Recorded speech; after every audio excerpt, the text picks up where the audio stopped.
All right, shall we begin for the evening? Is everyone ready? Wonderful. Thank you for joining us for this conversation with Yanis Varoufakis and Ilan Pappé. My name is Katie Natanel. I'm one of the organizers of the event tonight. I'm a lecturer in gender studies at the Institute of Arab and Islamic Studies, and also a member of the European Center for Palestine Studies and the Exeter Decolonizing Network. It is a great pleasure to welcome you to another one of our conversations. This has been made possible through the collaboration of all three of the communities that I named, the Institute of Arab and Islamic Studies, the Exeter Decolonizing Network, and the European Center for Palestine Studies. And it really has been a bright light for many of us, a source of inspiration and courage in what have been and continue to be very difficult times. And we really welcome you in joining us this evening. I'm going to hand over to our chairs, Adam Hania and Kali Hamid, in just a moment. But I wanted to contextualize the series by saying, as I've said in the past with these events, that it begins with the question of Palestine.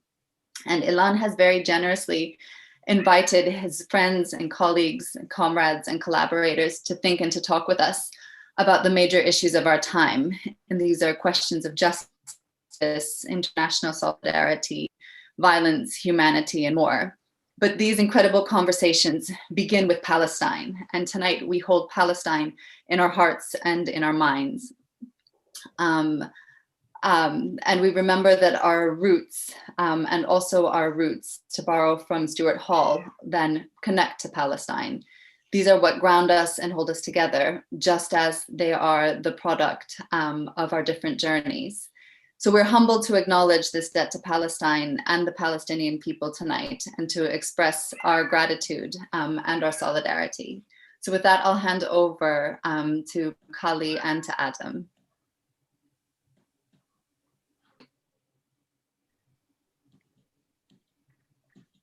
Thank you, Katie. My name is Kali Hamid, and I'm a PhD student at the of Exeter. And I'd like to say hello and a very warm welcome to everyone. I'll allow Adam to quickly introduce himself, and then I'll do the beginning, which is the thank yous to everybody who set this up.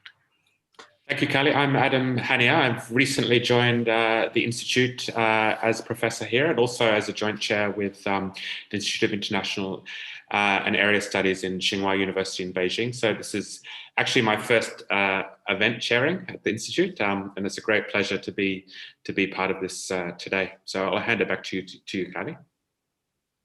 Thank you.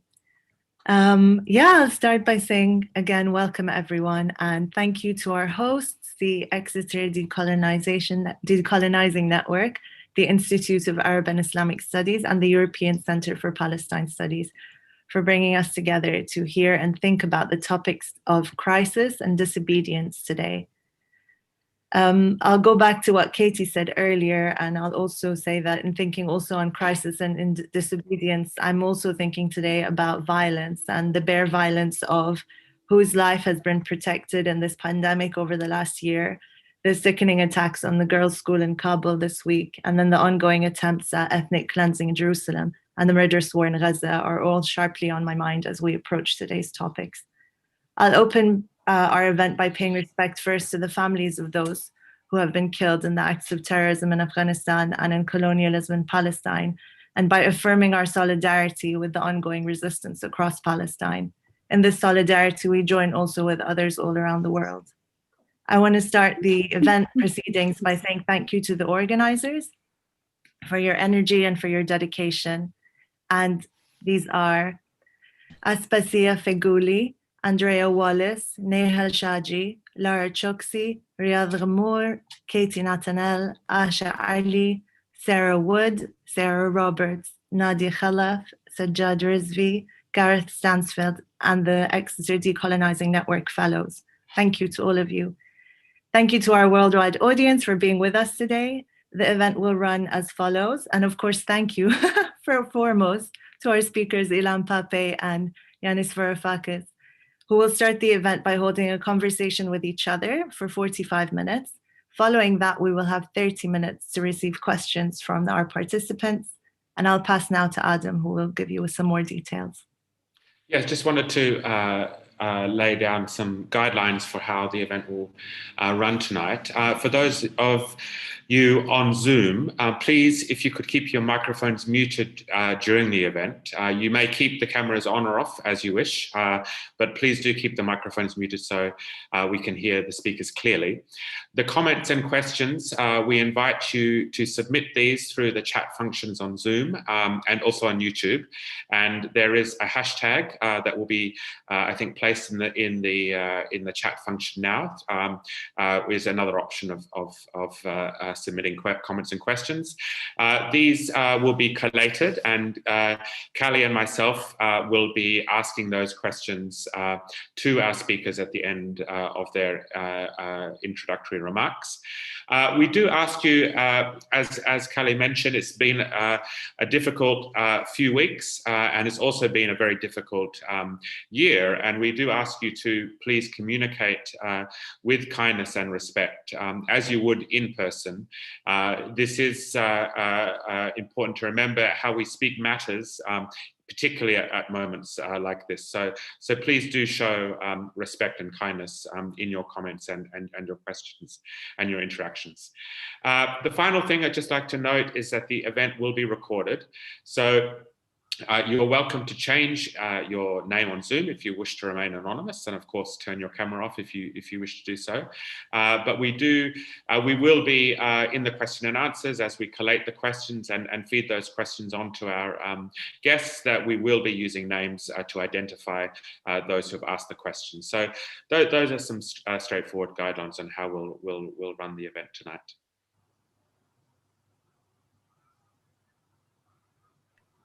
Okay, I'll go quickly to introducing our first speaker, who is also my teacher. Welcome to Ilan Pappé, who is best known as one of the new historians and who in the early 1980s brought historical accounts into Western and English-speaking academia, which up until that point had mainly been in circulation in the Arabic-speaking world through the articulations of the displaced and remaining Palestinians. And where Zionist forces repeatedly captured and destroyed Palestinian historical archives, as well as controlling Palestinians' access to them, which of course continues today, Ilan was able to use newly released British and Israeli colonial records, and he did so to produce his paradigm-shifting new history work. His work both unsettles the dominant Israeli narrative, as well as situating the history of Palestine into the larger global context of settler colonialism. Ilan is the author of a number of books, including A History of Modern Palestine in 2006, The Ethnic Cleansing of Palestine from 2007, and his 2016 book, The Biggest Prison on Earth, A History of the Occupied Territories, received the Palestine Book Award. As well as being a public academic, Ilan is also a socialist activist and one of the founding members of the One Democratic State Initiative. He joins us today from the Palestinian city of Haifa, which is currently under Israeli colonial jurisdiction, although we have seen resistance to that in the last week. But Ilan's generous and humble presence is usually found in an office full of books and memorabilia, usually with a long queue of students eager to meet him outside at the University of Exeter, where he is a professor of history and the director of the European Center for Palestine Studies. I imagine that the path Ilan has committed to as a scholar and an activist must at times be a lonely one, but throughout the conversation series, it's been clear that all around the world, there are many people who would be happy to call him friend. And on that note, I give a warm welcome to our discussant, Ilan Pappé, and I look forward to the conversation ahead. Thank you, Callie, and I'll introduce Yanis Varoufakis. It's a great pleasure to be able to introduce Yanis, who is a member of Greece's parliament and a parliamentary leader of Mira 25, which is a Greek political party belonging to DM25, which is Europe's first transnational pan-European movement. Previously, Yanis served as Greece's finance minister during the first 6 months of 2015. Prior to that, he read mathematics and economics at the universities of Essex and Birmingham, and subsequently taught economics at the universities of East Anglia, Cambridge, Sydney, Glasgow, Texas, and Athens, where he still holds a chair in political economy and economic theory. He is also Honorary Professor of Political Economy at the University of Sydney, Honoris Causa Professor of Law, Economics and Finance at the University of Torino, and Visiting Professor of Political Economy at King's College London, and Doctor of the University Honoris Causa at the University of Sussex.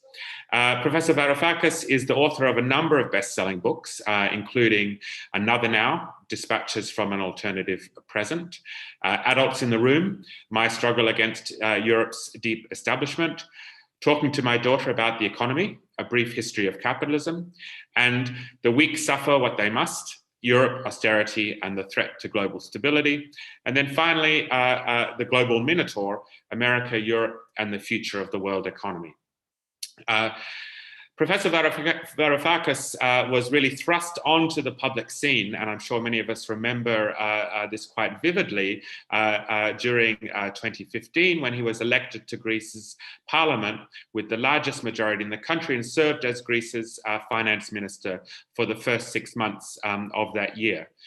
During this moment, he experienced firsthand the authoritarian inefficiency of the European Union's institutions and had to negotiate with the Eurogroup, the European Central Bank, and the International Monetary Fund during that time. All of us remember, I think, watching those negotiations, hoping that Greece would find some way out of austerity. But Professor Varoufakis courageously resigned the finance ministry when he refused to sign a loan agreement that would perpetuate Greece's debt deflationary cycle. In February 2016, Professor Varoufakis co-founded DiEM25, the Democracy in Europe movement, which is Europe's first transnational movement. In March 2018, DiEM25 founded Mira25, which is its Greek political party, and led by Professor Varoufakis, Mira25 entered Parliament with 9 MPs in the last general election, July 2019, in Greece. So it's a really great pleasure, I think, to hear both Professor Varoufakis and Professor Pappé in conversation today. Thank you. Thank you, Adam. Thank you, everyone, for making this event possible, and particularly thank you to you, Yanis, for taking the time. And we're very, very grateful and happy to see you among us. Thank you for agreeing to be with us, Yanis. The next set of questions are born out of the complex interests of our community of faculty members and students. And given the wide scope of your writing and activity, as Adam has just described, we will be able only to scratch the surface, but we will do our best to cover as much as we can for our community that cares about Palestine, Black history, gender rights, workers' rights, ecology, and decolonization, among many other issues. While I wanted to have a structured discussion with you, beginning with the academia, moving to politics, which I hope we still will have, we cannot ignore what happens in Palestine right now. A criminal Israeli prime minister who tries to avoid jail, pursues a provocative action against the holiest place for Islam in Palestine and the third holiest place for Muslims all over the world, in order to ignite a conflict that would retain him in power. In order to do so, he aligned himself with the right wing in Israel, which today dominates Israeli politics, and whose agenda is to Judaize fully Jerusalem and the West Bank through means of another catastrophe or Nakba. Brave Palestinian youth were able to thwart some parts of this plan, defending the homes of the people of Sheikh Jarrah and the sacred Al-Aqsa Mosque. It was clear to everyone that the Hamas in Gaza would not remain idle against such a provocation and aggression, nor will large segments of the Palestinian people who have been living for decades under harsh colonization, brutal occupation, and subject to incremental ethnic cleansing. We might be in the throes of a third uprising, a third intifada, which includes large segments of the forgotten Palestinians inside Israel, living in unrecognized villages which are refused basic infrastructure from the state, or in overcrowded towns, this allowed to expand under the apartheid laws of the land regime in Israel, with high levels of unemployment as a result of the de facto apartheid imposed by Israel on its Palestinian citizens. The Palestinian Authority is helpless. The Arab regime seek normalization rather than commitment. And the West, as always, is silent. And I have not heard much from the Muslim world as yet. What can we do right now, in your opinion? Should we strengthen our support for the boycott and divestment sanction movement? Should we ask for sanctions by governments? What is the next step in our solidarity with the oppressed people of Palestine, given the unfolding reality in front of our eyes in the last 48 to 72 hours? So I hope you don't mind we start with this, and then we'll move to more historical and theoretical questions.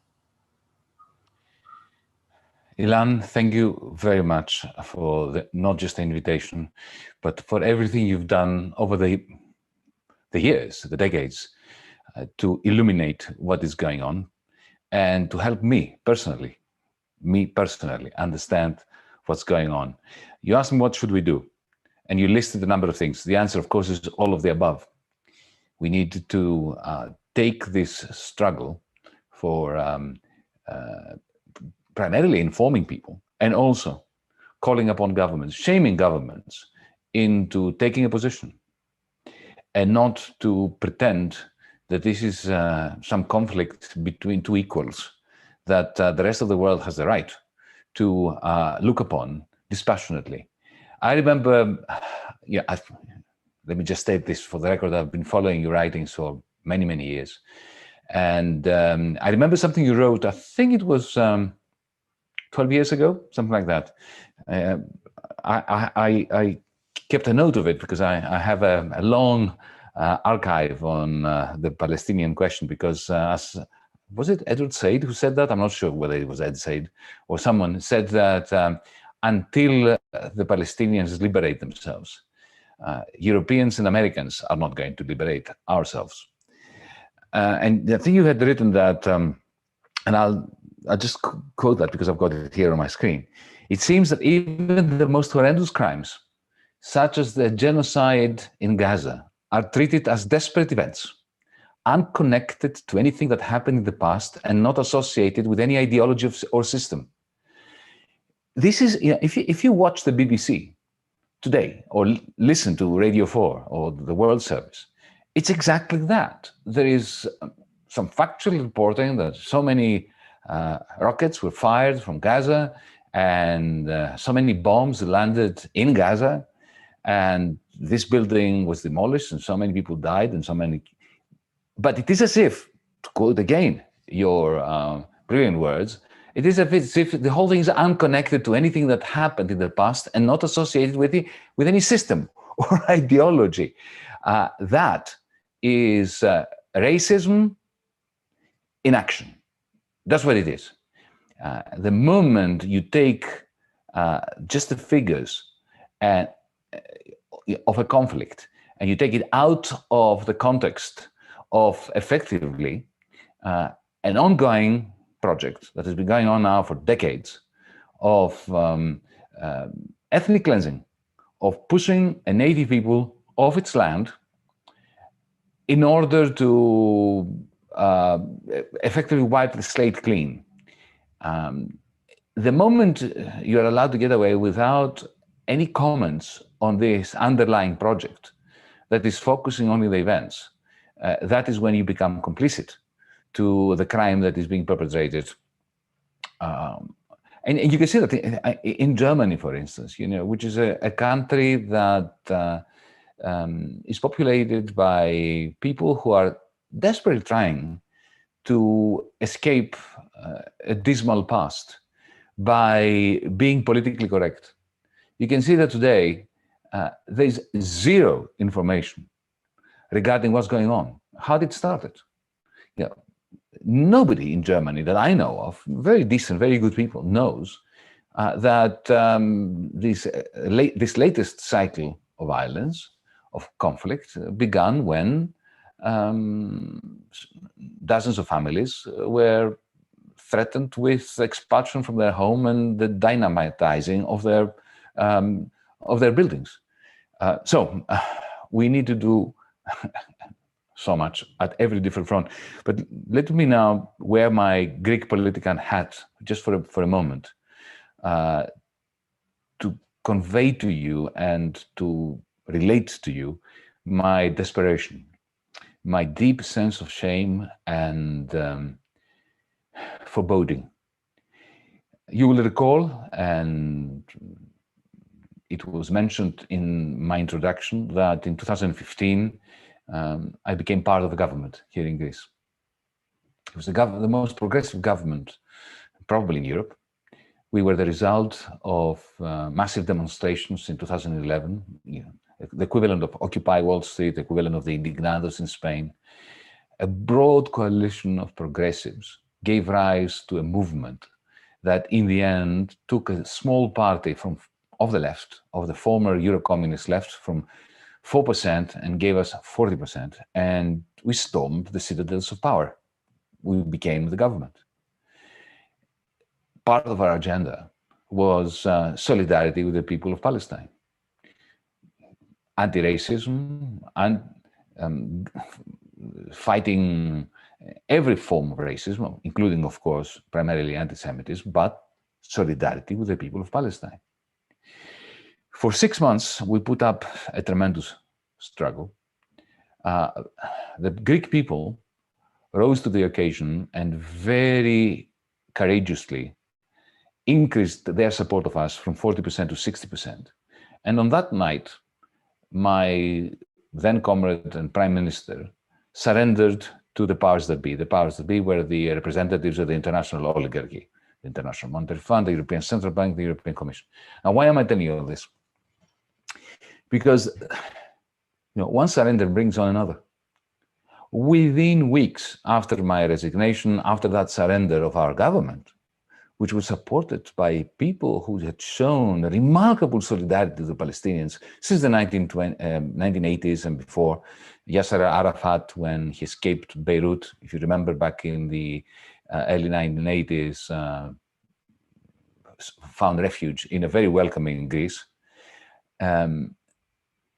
That party, that government, within weeks of their surrender to the international oligarchy, were hobnobbing with Netanyahu. They forged an alliance with Netanyahu's government, and they planned together to dominate the Eastern Mediterranean through a series of aggressive moves to drill the bottom of the Mediterranean Sea and to construct gas pipelines, all in association, in very close association and collaboration with ExxonMobil, with the French Total, and of course, with Donald Trump. That degeneration of a political progressive government movement in whose DNA support of the Palestinian people was embedded so quickly into a staunch ally of Netanyahu, I have to tell you that this hurt me even more than the actual surrender to the Troika. Because, deep down, we all want to give our comrades, even when we disagree and fall out with them, we want to give them the benefit of the doubt. So there is no doubt that we were under immense pressure from international finance to buckle. Now, I don't think we should have ever considered buckling, especially after that tremendous victory in the referendum of the 5th of July 2015. But, in the end, something at the back of my mind wanted to forgive, to give a good cause to my comrades, Tsipras, for instance, for surrendering. But the sight of him hobnobbing with Netanyahu, the manner in which the so-called party of the radical left immediately forgot its solidarity to the Palestinian people. Let me give you an example. Now they're in opposition. Of course, the Greek people have a tendency, quite rationally and wisely, to punish every party that betrays its commitments. So now we have a very right-wing government that overthrew that Syriza government. Now they're in opposition now. They're still supporting this treaty with Netanyahu. I stand on the floor of our parliament and I address political parties and I'm saying, is this not the time, at least to recognize the Palestinian authorities as a state? even though I am of the belief that now the two-state solution is gone and bust, and I think, like you, I support one democratic state for everyone. I challenge them to say what they will do in order to restore Greek support for the Palestinian people. And they look at me, even the comrades of the left, they look at me in the eye and they keep silent. And as we know, this kind of silence is the greatest ally of the crime that is being perpetrated. That silence is guilty. That attempt to take an equal position, or actually not an equidistant position, not to take sides, is simply a vote of confidence for Mr. Netanyahu. So our struggle here in Greece is to reignite the support for anti-racism everywhere in the world, for fighting anti-Semitism, while at the same time bringing to the court of public opinion the news of the apartheid policies that are being practiced in Israel. I'm very pleased that that Human Rights Watch delivered their report on apartheid.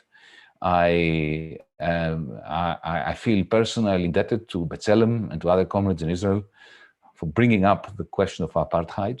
This is what we're trying to do as DiEM25 in Germany in particular, where you are almost immediately silenced as an anti-Semite if you talk about apartheid. So if you are an anti-racist, you are immediately assumed that to be an anti-racist means that you're an anti-Semite. We need to fight at many different fronts, at all levels, simultaneously, ceaselessly, night and day. Sorry for taking so long to answer, but this really hurts because this place here used to be, at least when it came to support and solidarity for the Palestinian people, quite solid. We are no longer solid. We've been corrupted by the oligarchy and by the promise of security alliances against Turkey, as if this is going to provide security to anyone. Yes, I'm so glad that you're saying it, because as you know, you'll ask the Israeli foreign minister or foreign ministry diplomats which are the countries in Europe which they find are the best allies of Israel at this moment in time. Unfortunately, Greece would be one of them. But I think, as I noticed myself when I come to talk in Athens and Greece, the civil society is very much still pro-Palestinian. And in that respect, we still have hope that also politics from above in Greece would return to what they used to be, because Palestinians need every possible ally, definitely in the Mediterranean and in places in Southern Europe, which are so near to Palestine and the struggle of the Palestinians. So, Yanis, we'll move discreetly from topic to topic as much as our time would allow us. I think all these topics are connected by your activism and writing and thinking. So even if they seem discrete, they do have a lot in common. Before I thought we will begin with the crisis in Palestine, I hope to actually start with the academia, which is the place most of us are coming from tonight. And I know that at the height of your political career, you would sneak back to the academia whenever you could and examine in many ways the relevance of your former home, which was the Department of Economics, or the queen of the social sciences, the discipline of economics. And you sort of would look at it and to see how much is it still relevant to the reality that you experience yourself, both as an activist and as a politician.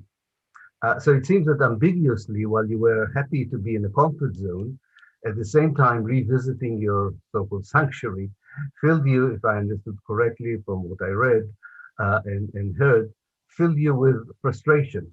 Economics, the discipline, seemed still to be decoupled from the economic and political realities of our world. It seems that economic departments in the UK, in the US, and in many other places, as you commented several times, underrate the importance of the history of economics, are fascinated with purist models examined in laboratories where space, time, and as you rightly comment, depth are disturbing variants that will not be factored in order not to undermine the pretended predicative power of economic theory.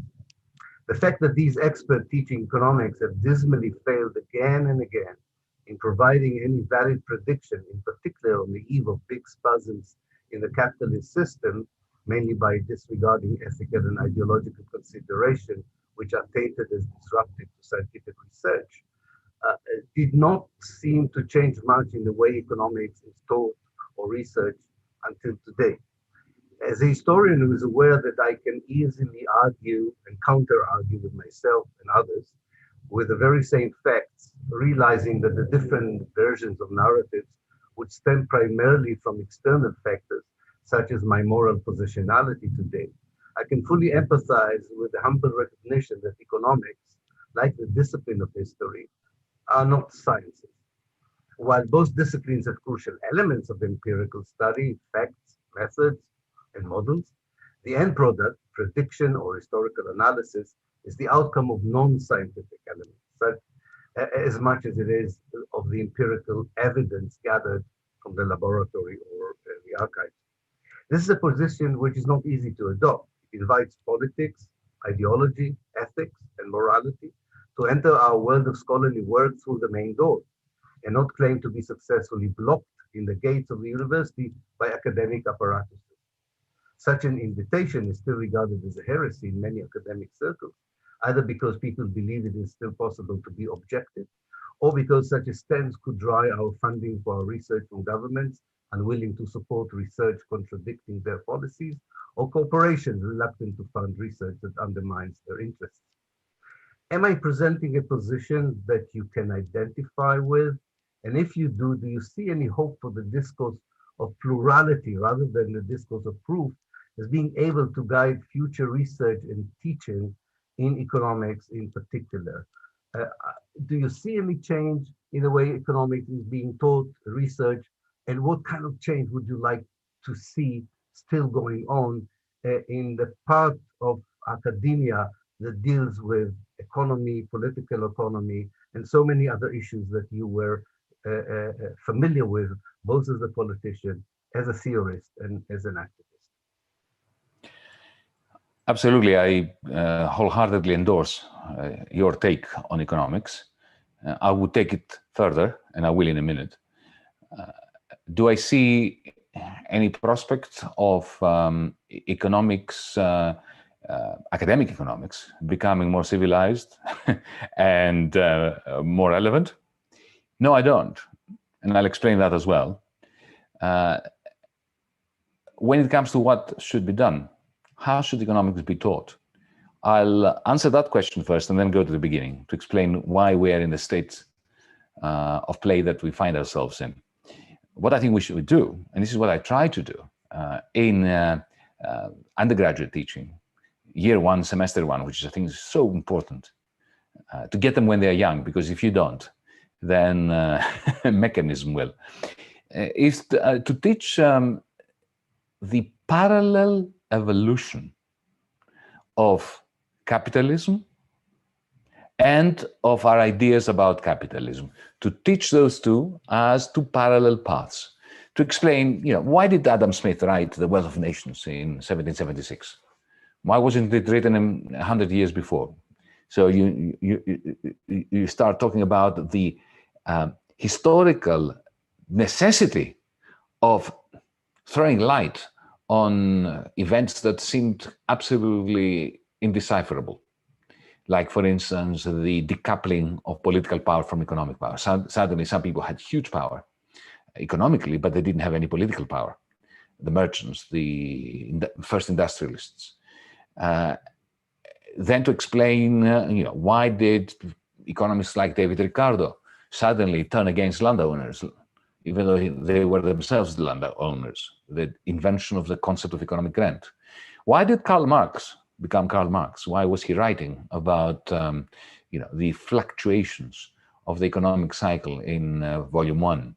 And finally, and most importantly, why was it that economics became transformed from a holistic, organic approach, like the one you described, where you had, it didn't matter whether you were left-wing, right-wing, in favor of free market capitalism or against, whether you were, in other words, John Stuart Mill or you were Karl Marx. You approached the big questions organically. What is it that gives rise to wealth creation? How is income distributed? What is the mechanism by which competition leads to innovation, innovation leads to capital accumulation leads to investment, investment leads to technical progress leads to social ruptures, and so on. These were the big questions that the first economists, who didn't actually call themselves economists, tackled. But then at some point in the middle of the 19th century, let's say 1860s onwards, suddenly you get a species of economics that is completely and utterly different, which is mathematized, which is treating capitalism as if it is a phenomenon very much like the motion of the planets in a Newtonian sense, whereby a set of equations, a system of equations, needs to be solved so that you can work out how the whole thing works, operates, functions. And suddenly you have this professionalization that the academic economist embedded in the great universities in Europe suddenly speak a language that Adam Smith and John Stuart Mill and David Ricardo and Karl Marx and the rest would not recognize and would have no time for. Why did that happen? The sociology of the profession, in other words. To cut a very, very long story short, let me say that I have been referring to economics as a most peculiar failure. By that, what I allude to is a very interesting inverse Darwinian process. In nature, according to Darwin, you have mutations and a process of adaptation that favors the capacity to remain in tune with one's environment. In economics, you have exactly the opposite. The less relevant the model is to really exist in capitalism, the greater the academic power it imparts to the economist who comes up with that kind of theory. Now, how can that possibly be the case? Well, the greatest utility for academic economics comes from appearing as the physics of the social sciences, the queen of the social sciences, as you put it. To gain an upper hand vis-a-vis anthropology, sociology, so on, economists found it very profitable to be able to present themselves as the scientists of society, to make the distinction between positive economics and normative economics, a description of how capitalism works, which is scientific, independent, in the same way that you can have a Nazi physicist, like we did in the 1930s and 40s, and a communist physicist or a liberal Democrat physicist. They can have huge differences of opinion when it comes to politics and ethics, but when it comes to physics, they agree because the way atoms work is independent of our ideas about society and humanity. And economists got a lot of power out of pretending that, academic economists, that they could distinguish and separate the science of economics, the description of how capitalism works, from our ideas of how society should be structured, positive, normative. Now, if you're going to be a scientist of society, and this is what they try to do, you need to emulate the methods of science. Now, what were the methods of science that succeeded in imparting so much discursive power to Isaac Newton? The method where you begin with axioms that could be right or wrong, like, for instance, the axiom of energy conservation, the principle of energy conservation, Newton's idea that energy does not dissipate into nothing, it is not born out of nothing, but it's constant and simply changes form from kinetic to thermal and so on, which had no evidence that was so. It was an axiom. Then working out the mathematical relationship between velocity, acceleration, mass, and so on, that would be true would hold if the axiom was right, and then go into the laboratory to do the empirical testing. If the empirics did not contradict the mathematical form of the theory, then the axiom was supported. That's how physics works. So that the economists who became the first professors of economics, the first recognized scientists of society, emulated that process. So they started again with axioms. Now, if you're going to have a universal axiom about how everything works, like the principle of energy conservation, which applies in Britain, in Palestine, on Mars, in the distant parts of the galaxy. If you're going to emulate that universality, you have to come up with a very general proposition. Like, for instance, humans do whatever maximizes their utility function. Okay, now that's a tautology, really. It's not particularly insightful, unlike the principle of energy conservation. From that, you get mathematical equations describing human behavior, consumer choice, producer choice, and so on. And you end up with a system of equations. Now, I guarantee you that if you give a child, a high school teacher, a student, pupil, a system of two equations and two unknowns, they have an urge, unless they're extremely bored with algebra, right, to actually solve it, to see, what's x and what's y. We have a tendency, if we see a simple equation with one unknown, to actually solve it and find the value of x. And there's a kind of sense of achievement when you actually solve it.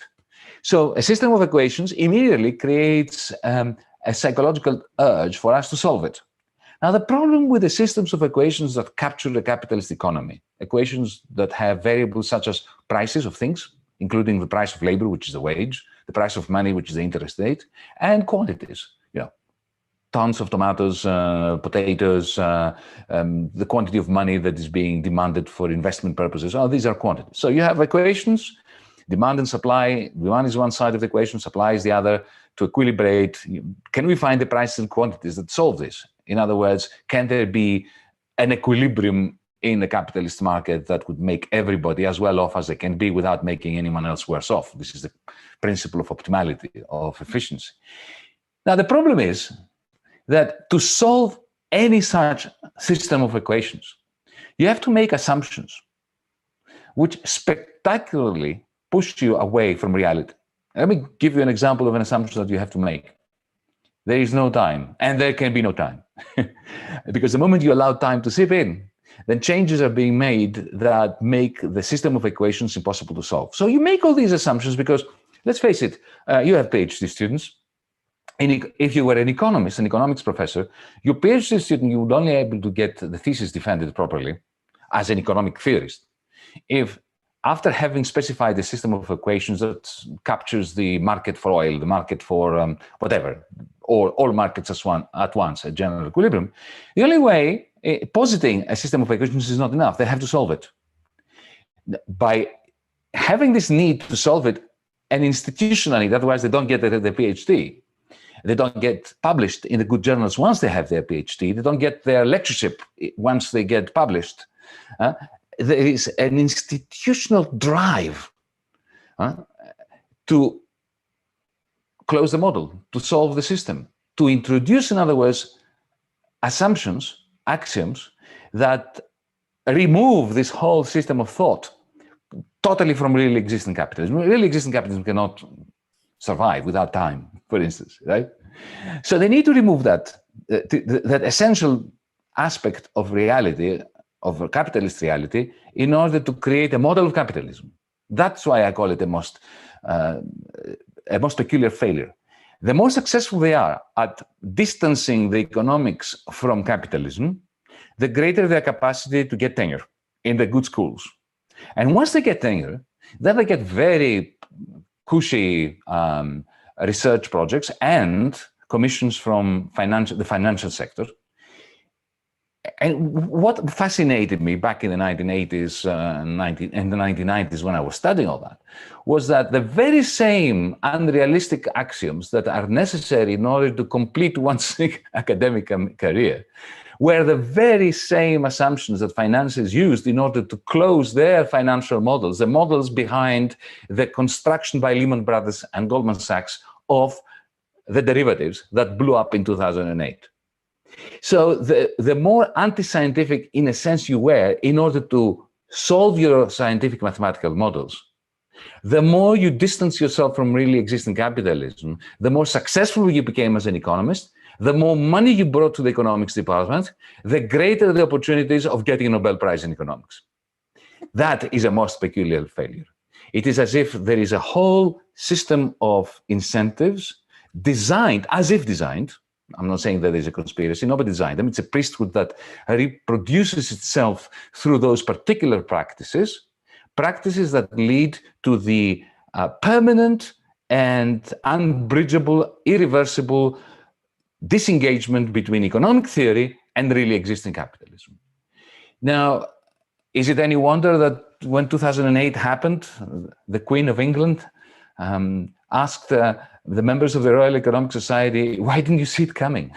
And they had no idea. It took them days to come up with a groveling letter of apology saying, you know, our models couldn't tell us. Of course they couldn't tell you, because they were designed not to tell you. They were designed not to have anything interesting, useful, relevant to say about really existing capitalism. And this is why you were powerful. So it was, you see, there is a fundamental, a profound difference between saying that, you know, economics failed from saying what I'm saying, which is a very specific charge, if you want, that economics is designed to acquire discursive power in our academy and in society at large in proportion to its incapacity to understand capitalism. And that is why I think that the solvent, the answer, is what I said at the beginning. Teach the models, but in the same way that you need to teach theology. In the same way you explain, for instance, you know, what happened to precipitate the schism between the Catholic Church and the Orthodox Church, and therefore to bring on the Crusades that destroyed Palestine. The disagreements amongst theologians regarding filioque and whether the Holy Spirit is moved about by the will of God or God and Christ and so on, you need to embed this in a history of the politics, the economics, the trade clashes between the eastern and western parts of the former Roman Empire or the Roman Empire, and to embed a theory about theories with a historical account of how the world we live in emerged.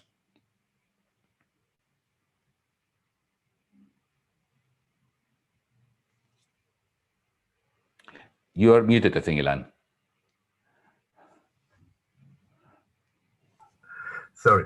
Yes, I think the last person who was still teaching as a main course or main module, as we call it in Britain, of history of economics was retired from Cambridge University about a few years ago. So definitely history is not being part of the curriculum in any way or form. But I think there's a good example, current example to what you were talking about, and maybe that's a good moment to move to a related notion or a related issue that we should discuss. And this is the situation that emerged in the world, both the economic and political world, under the pandemic, under COVID-19.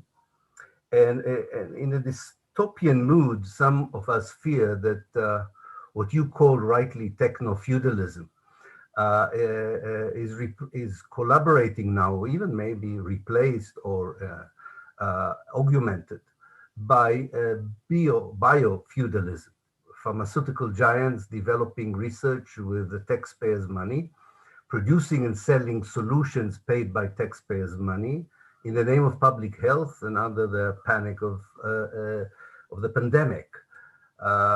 There and other corporation shares rise in the stock exchange markets, while the number of unemployed working and middle-class people is unprecedented all over the world.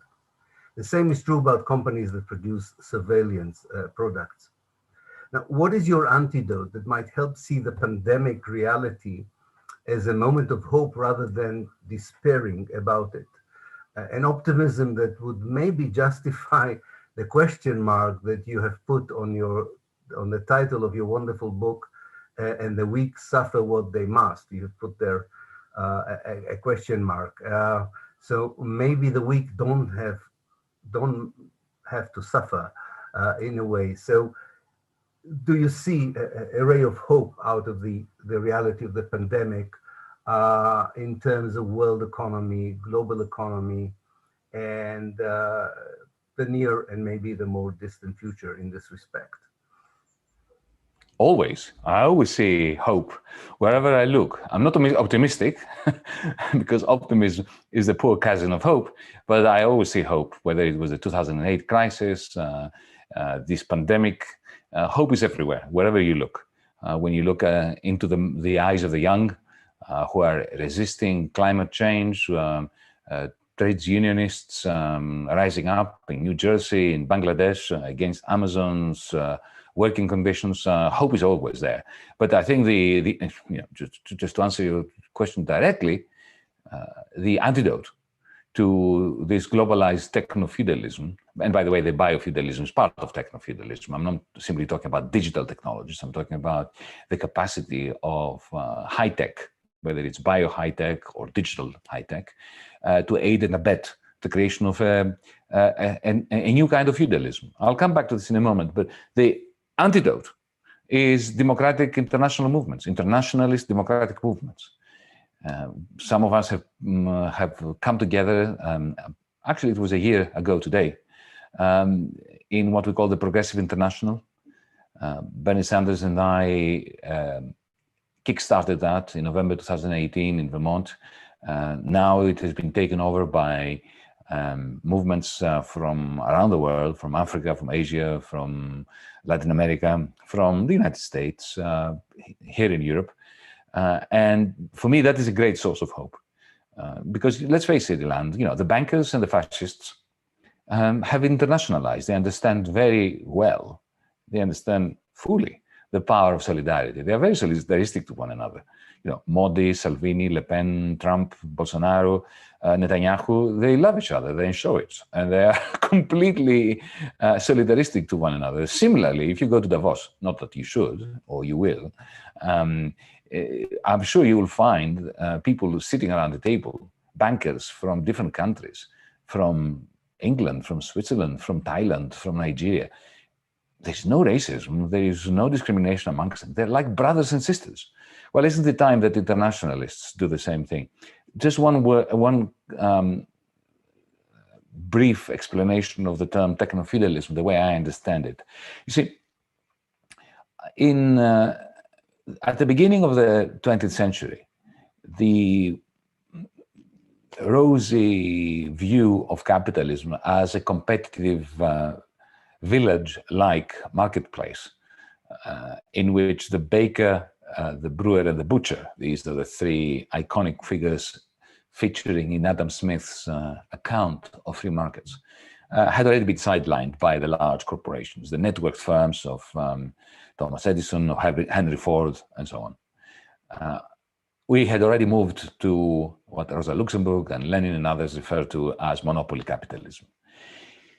But what happened in 2008 was a structural shift away from that. Some friends of mine even, colleagues of mine, comrades of mine, are somehow puzzled by my insistence that 2008 was for capitalism, that for which 1991 did to the Soviet Union and its satellites. It's the end of capitalism, 2008, in the sense that we are no longer, after 2008, in a standard monopoly capitalist environment. Walmart, Henry Ford, those were the examples of the monopolists that regrouped after the end of Bretton Woods, after the end of the Second World War, and became what John Kenneth Galbraith referred to as the technostructure. That is a kind of central planning by a cartel of industrialists. That was monopoly capitalism. And this was still capitalist. It was monopolist capitalist, but still capitalist in the sense that the basic force driving the world economy was surplus value, to put it in Marxian terms. It was profits realized from the labor process, from the disparity between the value of labor going inside commodities and services by workers, and the value of their labor time, wages. So the standard process of capital accumulation, of capitalist production, yielding profits, then driving the system, that was maintained even during the phase of monopoly capitalism that people like Paul Sweezy and my great friends from Monthly Review in New York were so beautifully mapping out. But since 2008, that has ended. Since 2008, when under the weight of the hubris of the financial sector, the whole thing blew up, central banks came in and started pumping whole rivers of cash into the capitalist framework.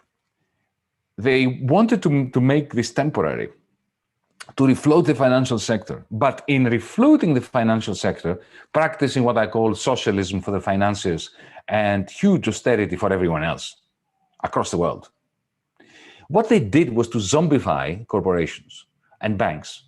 And effectively, you've got corporations that are doing really very well financially, but whose financial health is not related to their profitability. If you look, especially now, and this has been exacerbated hugely in the pandemic, but it's not new. The pandemic has simply exacerbated, it has accelerated, it's deepened this process, but the process began in 2009 under Obama, and the very successful attempt to refloat the financial sector. The process is now very straightforward. Central banks print oodles of cash. They give it to the private banks. The private banks are not going to lend it to the little people, to the small businesses, because universal austerity means that the little people cannot be relied upon to repay it. So what the bankers do is they pick up the phone and they call a large conglomerate like Apple in the United States, like Volkswagen in Germany, Alstom in France, and so on. And they say, look, I have a few billion that the central bank has given to me. They've given it to me at negative interest rate, so I can give it to you for free, 0 interest rate, and I still make a profit. Do you want it? Now, these corporations, because they can also see that the little people cannot buy their stuff, are not investing. They are sitting on a pile of savings. For the first time in the history of capitalism, corporations have savings. Corporations are not meant to have savings. Households are meant to save, and corporations are meant to borrow, to invest. So when you see that Apple has 200 billion US dollars as a savings pile, similarly in Europe, you think, my God, something's going wrong here. So the reason why they're not investing it is because they fear that the little people, because of austerity, universal austerity, will not be able to buy their stuff. So when Deutsche Bank or Bank of America, Citigroup, Goldman Sachs, Societe Generale call them up and say, you know, I have a few billion for free, do you want it? They say, okay, bring it on. But they're not going to use it to invest. What they do is they take this money and immediately go to the stock exchange where they buy their own shares. So Apple takes central bank money via the private bank and purchases Apple shares. Volkswagen purchases Volkswagen shares. So the share markets go up. You've got this remarkable performance. Have you noticed that during the pandemic, when everything shut down, you know, profits went to deeply into the red everywhere in the world. And yet the financial markets were going gangbusters. Now, why? Because of the process I am describing. On the 12th of August 2020, there was a remarkable phenomenon in the city of London. 9:05 in the morning, I marked the times as well. 9:05 in the morning, we had the news, unprecedented news, and news that had not been predicted by the markets, that the UK's national income, GDP, fell by more than 20% for the first time in the history of British capitalism. That was way above what the markets had expected. 15 minutes later, the London Stock Exchange goes up, which means that the financiers thought, oh, that's good news. Now, how can it be good news when you can't even claim that this was all factored in? It was not factored in. They were surprised. The reason why the London Stock Exchange went up was because they were surprised by how bad things were. Now, does this make sense? Yes, it does. Because they understood that we don't live in capitalism anymore. that we live in a world which is sitting on a capitalist world, which is now being fed by state money produced by the central banks. And they think things were really awful in really existing capitalism, which is great news for them because it means that the Bank of England, the central bank of the United Kingdom, is going to start printing even more money to give to them. Why shouldn't they be happy? Because they know that people of their ilk will take the central bank money, the additional central bank money, take it to the London Stock Exchange and buy their own shares. So they think, okay, excellent opportunity to buy. This decoupling of financial wealth creation from capitalism and capitalist profits, that means the end of capitalism from where I'm standing. And also, if you add to that the new technologies, the digital technologies, and you mentioned the biotech technologies as well, but the digital ones are very big at this moment. Why? Not only, I mean, you know, Pfizer and Moderna and so on, they now have immense power over society because they are producing the stuff which saves lives.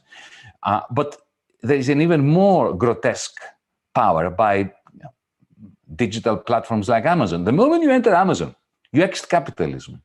It is as if you've stepped out onto the street of your town, the commercial road of your town, whichever town you happen to be living in, High Street, as the English would say, or Main Street in America. And suddenly, if you look around, it is as if you're in a science fiction movie, and you realize that every building, every shop, every house is owned by one person.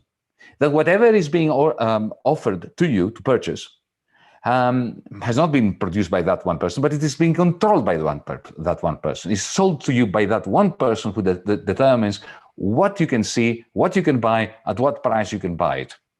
The air you breathe, the tarmac on which you walk, the bench on which you sit to take a rest, they all belong to that one person. There used to be a word for that. It used to be called feudalism. This is why I'm saying that since 2008, we live in a techno-feudal world. Now, this techno-feudal world is exceptionally fragile and unstable. And the greatest threat to the many, to the demos, is that they will mistake this ironclad-looking system as a powerful, solid system, which it is not. The power of the Jeff Bezoses of the world, of the Zuckerbergs, of the owners of Pfizer and so on, is the false belief in the mind of the many that they are powerless as individuals. What we need to do to bring the demos back into democracy is at the international level to let people into a very large secret. Things could be otherwise, as David Graeber used to say, that they have the power. Well, on that inspiring final sentence, we either enthused enough people or made them angry enough, but there's a lot of questions. So I think Yanis, we'll go to the audience. Thank you so much for this. I thoroughly enjoyed it and learned so much of it. Of course, as I say, we just scratched the surface to try and unpack the world we live in from a political, economic point of view and moral point of view. So I'm handing back the floor to whom, Katie? Me. To Kali. Hello. Hi. Thank you both. Thank you for that. I wish it could go on, but it would be good to bring in our audience and hear what they have to say. We had 9 questions linked to Palestine, and they were pointing to the role of the EU, the rise of anti-BDS legislation, the sale of the Kalamata airport to Elbit Systems, the Greek parliament, links between Palestine and Kashmir. So we tried to cluster them, and I'm going to read a question. So thank you to everybody who did put those questions in. We've tried to bring them together into one question to both our speakers, and it is, in the current moment, what is the most effective way of supporting Palestinians and Palestinian resistance? And what do you think of political strategies of the left in the EU towards Palestine today? Thank you. Since the beginning of the sentence was in the current moment, can you allow me to give you some breaking news? As I speak now, as we speak, less than a kilometer from where I am, Athens police, the Greek police, unleashed a massive assault on young people, including members of our party, who have been demonstrating support of Palestine. I just felt the need to state that as a news flash, if you want. So what we need to do is a lot more of that. And I think that, and this is, look, we all know what we need to do. We need to go out there and make it impossible for the silence to prevail. That's our number one duty. If we do that, then everything else is going to follow. The greatest supporter and ally of Netanyahu and apartheid in Israel and the Palestinian lands is silence. So we need to break that silence. There's no doubt about that. Beyond that, there's nothing more to say. I truly believe that the rest is going to follow.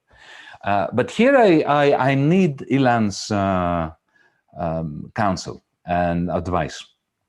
Ilan, I have a question for you on this issue, because I don't know what the answer is. And I'm asking you now as a party leader, because I need to go into parliament and also to our party congress, which is happening next month. And we are going to be discussing Palestine and what our party should be doing regarding that. Now, ever since I read Edward Said a long time ago, and his opposition to the Oslo Accords, and his view that it's now too late for a two-state solution and we need a single-state solution, I believe that. I think that he's right. This is a civil rights issue.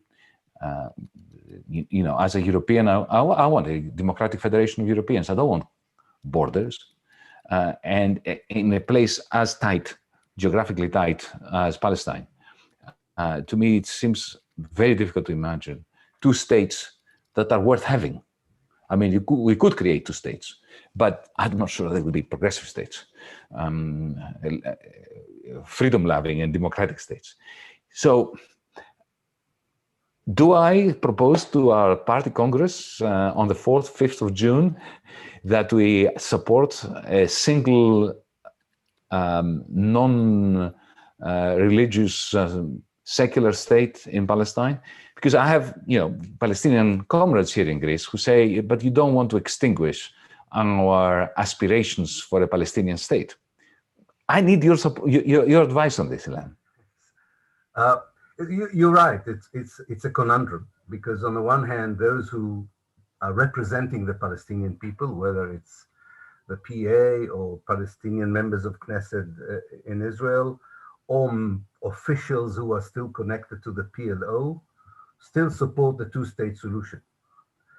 On the other hand, you're 5 minutes on the ground. It's very easy to analyze and to see that this is not going to work. Not just because of additional to what you have said, because also this was never a solution that really dealt with the main issue in Palestine, which was the Zionist ideology, the colonization of Palestine. Two states never offered decolonization of Palestine. And we need, as much as it sounds like an anachronistic term in the 21st century, but we need to decolonize the whole of historical Palestine, also in a way that would allow the refugees to return and to build an equitable and democratic society for all. I understand the difficulty of taking a position which is not yet taken by the PLO. On the other hand, there is a pace of destruction on the ground, and there is a disconnect between many of the institutions that used to represent faithfully the Palestinian people, like the PLO, and the civil society, that I think it could be really a very positive contribution if you articulate a support for this idea. And this could be, I think, really a landmark in the way international politics interact with the realities in Palestine. Probably an alternative or option B for this is at least to adopt the 3 points that the BDS movement has put forward, which is to stress that we are asking for sanctions and boycott in order to respect the rights of the Palestinians in the West Bank not to live under occupation, and the right of the Palestinians in Gaza not to live under siege, the right of the Palestinians inside Israel not to live under an apartheid system, and the right of the refugees to return. Because I think that if you take the three rights together, it is another way of supporting the one-state solution. But, you know, I'm part of a movement on the ground for the one democratic state. What we are doing, we engage intensively now with all the people who are representing the Palestinians, whether in Ramallah or inside, or in Gaza, or in the refugee camps. We really would love to see the Palestinian national movement galvanized behind the idea of a one-state solution, which will make it easier for people like you, and your party, of course, to support it. But I do think that, articulated in the right way, this is something that would have a positive influence on the discourse on the future of Palestine, on the reality of Palestine, and would include all the Palestinians and the whole of Palestine in our discussion. Because what the two-state solution does, it reduces the Palestinians to those who live in the West Bank and the Gaza Strip, and it reduces Palestine to 22% of historical Palestine. And I think any discourse that is relevant to the whole of Palestine and to all of the Palestinians is very welcome support and contribution, I think, to the discussion. Okay.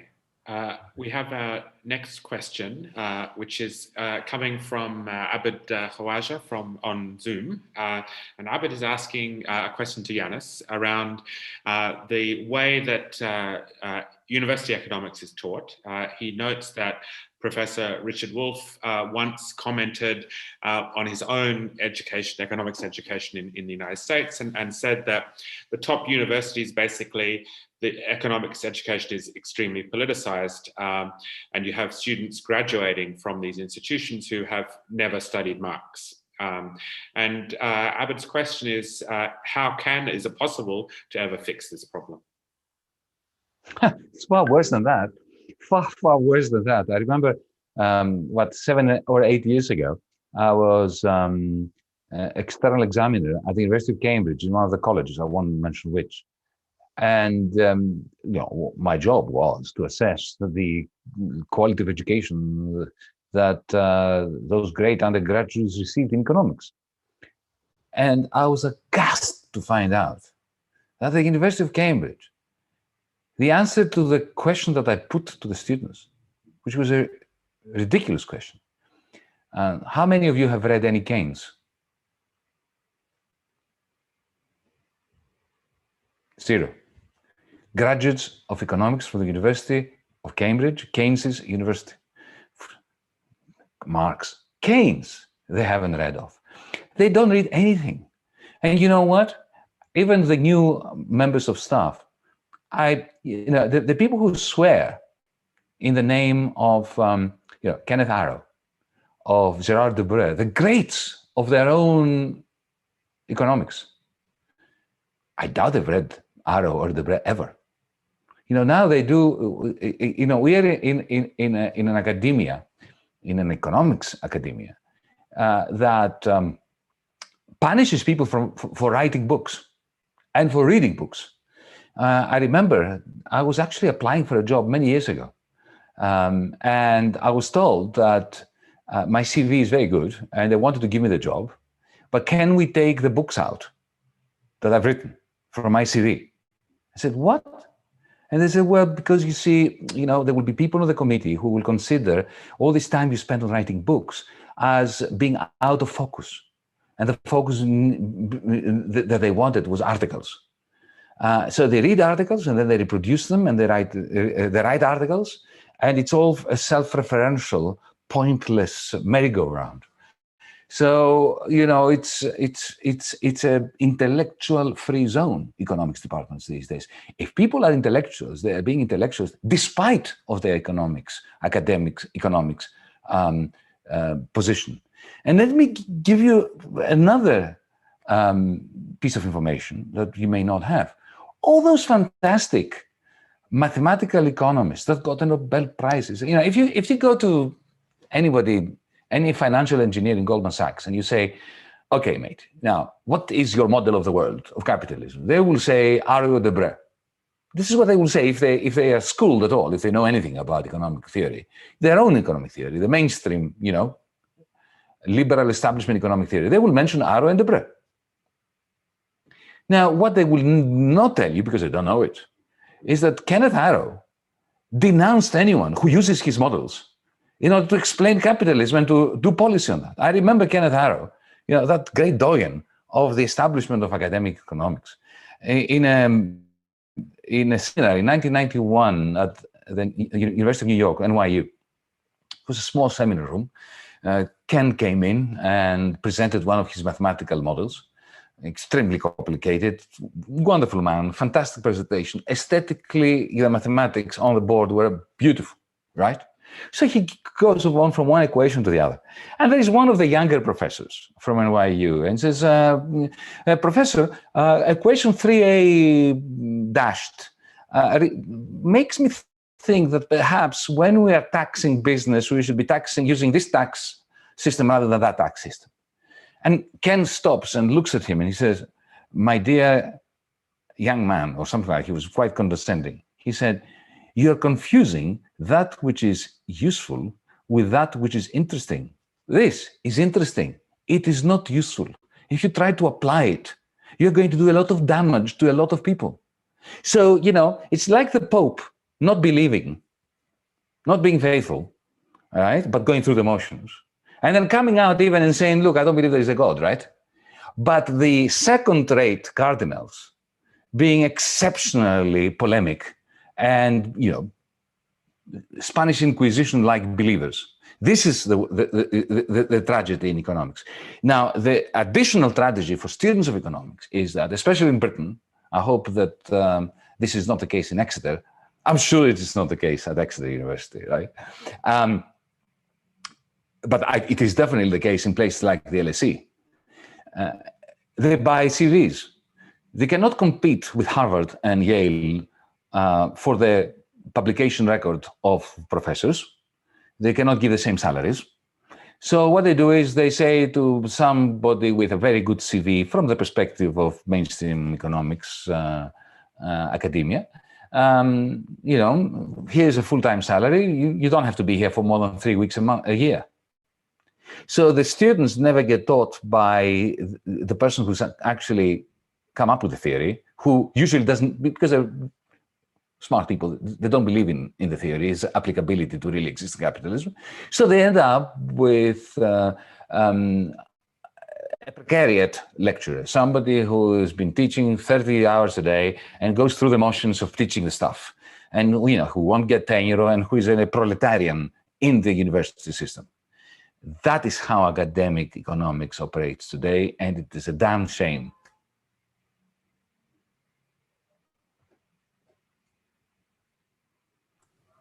Yeah, we're ready to move to the next question.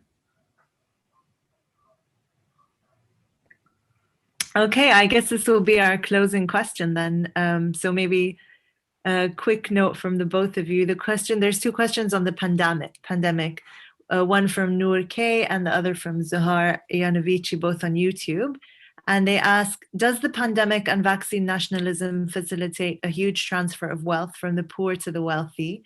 If so, how can we go about reversing it? And what can be done to address the type of structural problems that disadvantage countries less capable to secure vaccines, or for them to argue effectively in the World Trade Organization or European Economic Zone? Well, I'll give you brief answers to this. On the first, yes, absolutely. Every crisis of capitalism increases inequalities, and this one has turbocharged them. There is no doubt about that. The precariat has become more precarious. The rich, through the process that I described before, through the money printed by the central banks, you know, they're becoming obscenely wealthier in their sleep, as if. You know, not a result of innovation, of doing something clever. They are just sleeping there, and suddenly, you know, billions and billions are added to their wealth. This is a fact. What do we do about that? Well, the first step should be I mentioned that before.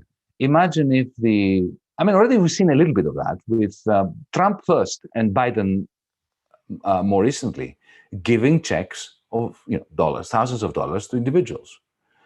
Imagine if we all had a central bank account and suddenly, $2,000 or euros or whatever appeared in that bank account without any kind of process of bureaucracy, any kind of, just give it to everyone. And then, the wealthy can be taxed on this at the end of the year. That's something you can do really very quickly if you really care about using the printing presses for the many, not the few, as my friend Jeremy Corbyn would say. Right? So this is something really very quick you can do. Regarding vaccines and the developing world, look, this whole discussion about patents is really very interesting and very irrelevant.